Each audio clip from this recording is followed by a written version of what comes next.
Hello, everyone. Welcome to episode 52 of Off the Charts. My name is Dan. I'll be your host once again. If you do like this type of content, please subscribe, tell your friends. There'll be more of this as time goes by. So today, I'll be doing a band that, how do I explain this there? Very original.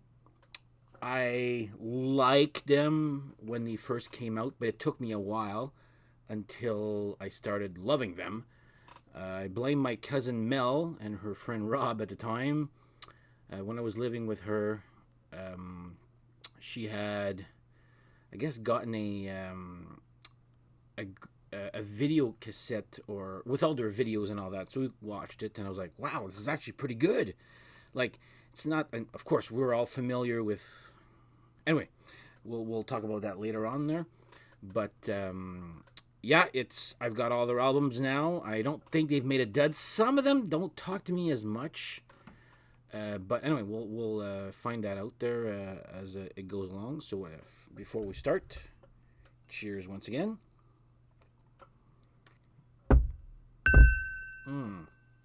I was looking at a video. Somebody commented on an old video of mine yesterday. So I re-looked at it. I was like, "Oh my god!" And I'm looking at myself now in the screen, full of energy. But that one time when I had COVID, I was like, "Oh my god!" I didn't know I had it at the time, but signs were showing. I was like, "Oh my god! Look at this doofus here with no energy at all and no camera presence there." So anyway, we'll go on with that there. So anyway, let's do the album ranking of Faith No More. Who is Faith No More? I don't even know how to explain these guys. I've said this before. Not certain bands. One album does not look or sound like another. This one is the perfect example of a band that not one single album sounds like the other. I guess at first we all thought it was like. We all know their big hit Epic. It's kind of like a mix of rap with hard rock / metal / a little bit of prog. So they're out there. So anyway, let's start off with I guess my least favorite. Again, I don't hate any of their albums at all, but some of them don't speak to me as much as others. So I guess my least favorite would be this one here, Introduce Yourself. Now there is an album before this called We Care a Lot, which there is We Care a Lot is on this one here too, but a more polished version, I guess. I only own it digitally. I have never been able to find it as a physical copy. I haven't really been searching that hard for it, to be honest there, but I'll get it eventually there. So my least favorite, I guess, would be this one here. It's with Chuck Mosley, I think, is the singer's. I know his name is Chuck. Is it Mosley? I believe so. Let's say the band members' names here.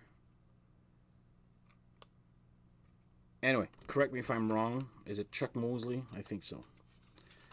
So, this one does have some great songs. I do love Faster Disco. Introduce Yourself.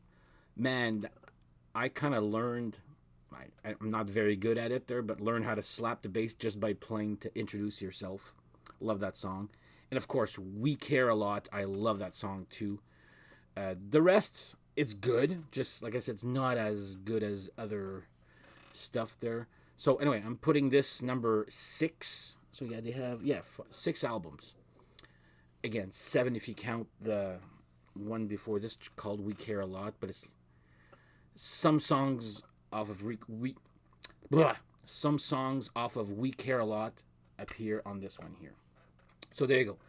Faith No More, Introduce Yourself as number 6. Number 5. Yeah, 5. I will put this one here. Soul Invictus. Yeah, that's what it's. I was super excited when I heard that they were coming out with a new album. It's when I heard it, I was like, okay. It's okay. It's good. I mean, Superhero is great. Sunny Side Up is pretty good here. Um, Motherfucker. I'm not a huge fan of swearing on songs, especially song titles when they repeat it over and over there. But I mean, it great, no, good comeback record. Um, I guess I was expecting a little too much when I first heard that they were coming out with a new album. Still some good stuff on this, but I'm putting this as my number 5. So their latest release, which was 2015, it's been a while ago. You're due for another one, guys. If you're watching this, which I doubt you are, but you never know. So anyway, Fate No More, Soul Invictus, number 5. Now we come to the albums that I really love. So I'm putting number 4, Album of the Year. So when we first watched those videos from my cousin there, I absolutely loved Strip Search. That video is so cool, and that song is so cool too. Last Cup of Sorrow, Collision's great. Of course, this is so mouth to mouth. Ashes to Ashes, that's a great one too here. Of course, this is so hard to read, man. Again, another reason why I don't buy CDs anymore. So, Album of the Year, I love clever title. I love this. At this time, like when this actually came out, I wasn't even aware. I wasn't even following these guys. It was like a lot. They had broken up after this album, and that's when we got that video cassette. And I was like, "Holy shit! There's some great stuff on this here." So, but yeah, Strip Search. I absolutely love that song here. So number 4 is Album of the Year. Number 3, Angel Dust. Now, when I was in high school, The Real Thing was huge. And then they came out with this, and the videos that they paired them up with, again, does not sound anything like what was on The Real Thing. So a little bit disappointed. When I was disappointed when I first saw those 2 videos. But this does not reflect the rest of the album. Man, there's some gems on this here. Land of Sunshine, Midlife Crisis is one of the videos that I was talking about here. Everything's Ruined. I love that song. Love that song. Be Aggressive. So it's that song, Be Aggressive, B-E, Aggressive, B-E-A-G-G. Anyway, you get the drift there if you don't know this. So I had seen the movie, I forget, it was Jumanji 2, I think, at the cinema. And Jack Black, just to get everybody pumping, he goes, "Be aggressive, be." I think I was the only one in the cinema who laughed and got the joke. Anybody else got that joke? But anyway, great song off of that here. Midnight Cowboy, I also love. Great. It's an instrumental too, if I remember correctly there. A Small Victory was the other video that they showed. So like for first videos, I was like, whatever. But again, as a whole, this album friggin' rocks. It's really good.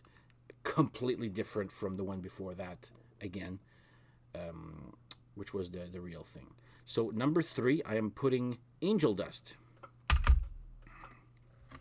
Number 2, which one's going to be number 1? Which one's going to be number 2? Well, number 2 for me is this one, The Real Thing. Is considered by most everybody's their best album. Again, there's not a dud on this here. From Out of Nowhere, love that song. Epic. that was the song I was talking to you, which was like a mix of metal and rap at the time there. Everybody knew what that song was at the time.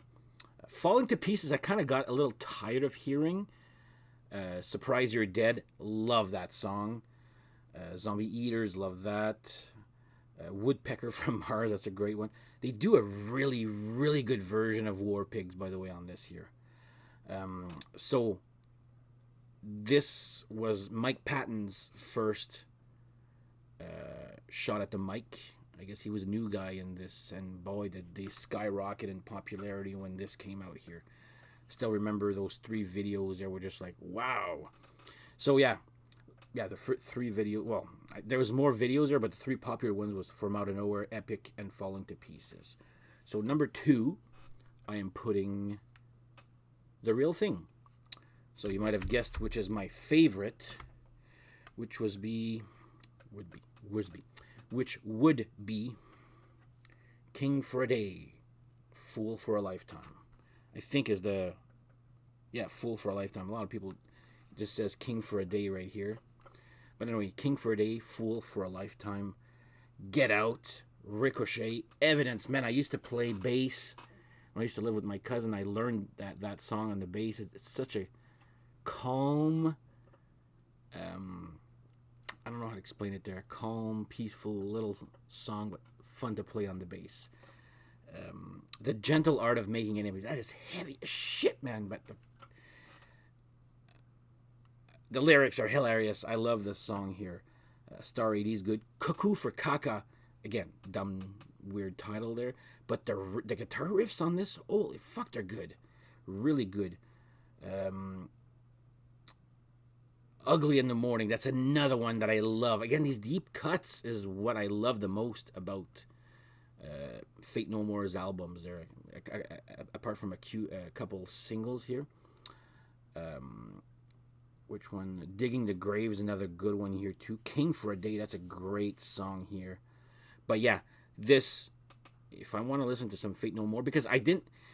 The reason I put this one number 1 and The Real Thing is because I did hear those 3 songs to death, like back then, and this one came as a pleasant surprise because I wasn't skipping any songs. Again, the CD, a digital era there, the skip button was pretty easy to get to, so that's why another big reason I went switched back to vinyl after all these years.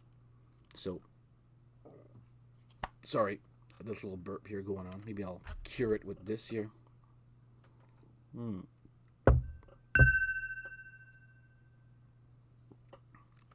So yeah, number 1, King for a Day, Fool for a Lifetime. I believe what I read at the time was that the keyboardist wasn't, I don't know if he wasn't feeling well or not into it as much, just not as much keyboard or / piano on this one, but sorry, Mr. Keyboardist, I forget your name there. Does it say his name here somewhere? I'm sure it does there. I don't know their names that well there. Anyway, whatever. I'm sure he'll forgive me there. He's back there. So anyway, favorite one, King for a Day, Fool for a Lifetime. And of course, I did get this beauty here because it came out with a few little bonus tracks, which is the greatest hits. Who Cares a Lot, the greatest hits. I didn't realize this was Benny Hill until I was like, oh my god, this is Benny Hill, you know, that guy there from the UK there. We used to watch that show again as a teen there, younger teen there. But yeah, this 2 LP, it's got We Care a Lot, the original version. It's got I Started a Joke, which is a great cover by the Bee Gees. Like, wow. Watch the video, is actually pretty cool too. Easy, I think, is correct me if I'm wrong, is a Lionel Richie or a Commodores song. I don't know which one it is there. I'm going to say Commodores. But anyway, it was written by Lionel Richie. I don't know if it was this. But anyway, I think that was it for the bonus songs there, but pretty proud to have this album there. Here's how it looks like inside. So here we go. Fate No More, Who Cares a Lot, the greatest hits. I just wanted to show off this album and tell you guys that I own it too. Greatest hits too. So there you go. There's my ranking of Fate No More. It's not hair metal. It's not hard rock. It's not usually what I would talk about on this channel here. Doesn't change the fact that they're very good. Love the guys, love the band. Would like to see them live. I've never seen them live. I'm not sure if I'll get the chance. Hopefully one day. They don't seem to have quit or whatever there. So we'll see. But anyway, there's my ranking from Faith No More. If you guys want to chime in and let me know what if I'm wrong, if I'm right, whatever there. Again, it's just an opinion, guys. Everybody's allowed their opinion. I've never bashed anybody on the comments saying that your choices suck, mine rule. No, never do that. Music is there's no right or wrong answer, pretty much. So anyway, oh no, I should keep this on my arm there since I'm about to say bye. So anyway, that's my ranking of the band Faith No More. So on that note, I will say goodbye. We'll see you next time. I'm not going to do that long-winded goodbye thing in there. So, again, if you like this type of content, please subscribe, tell your friends, and we shall see you next episode. I don't know what about it yet, but I'm sure I'll think of something cool. Have yourself a great whatever. Bye-bye.